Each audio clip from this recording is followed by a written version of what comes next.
This segment brought to you by the Kansas Soybean Commission, the Soybean Checkoff, progress powered by Kansas farmers.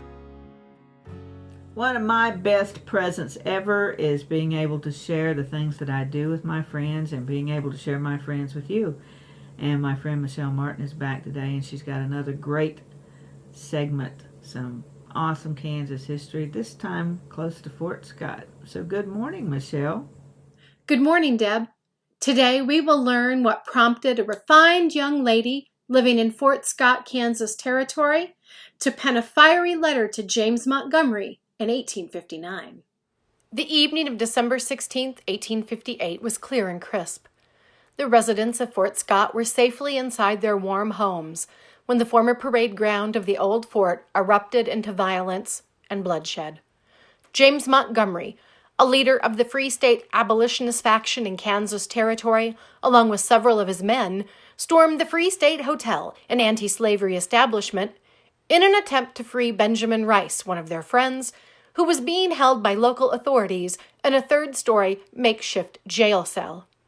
During the tumult, John Little, a deputy U.S. Marshal and pro-slavery advocate, fired a shot out into the darkness and then climbed upon a crate and peered out the transom window above the front door of his family's home.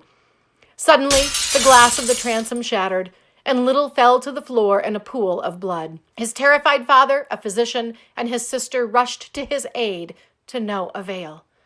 With dawn's first light, John Little's fiancée, Asenath Cambell, and her family, who supported the anti-slavery crusade, would learn of his death at the hands of James Montgomery's men.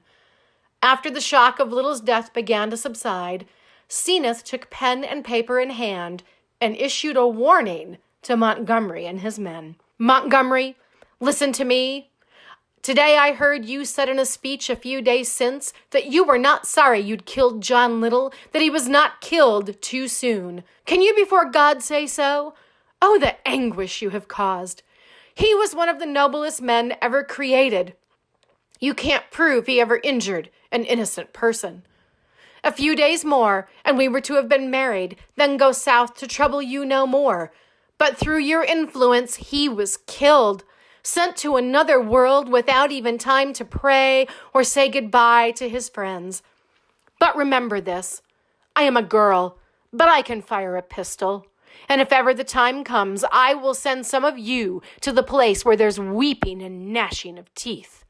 You a minister of God, you mean a minister of the devil, and a very superior one, too. Asenath's letter ran in the Fort Scott Democrat in January 1859, at a time when most women were only mentioned in print when they married, gave birth, or died. Her words show how women were impacted by the political violence of the era.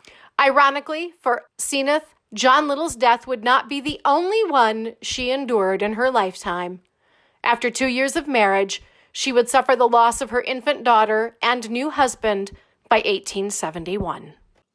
Today, Asenath Cambell's letter and John Little's death are stories shared with visitors at Fort Scott National Historic Site. I hope you will join me again for another historical adventure somewhere around Kansas. It's been wonderful sharing my Wednesday morning with you, and next Wednesday morning. Closed captioning brought to you by Ag Promo Source. Together we grow. Learn more at agpromosource.com.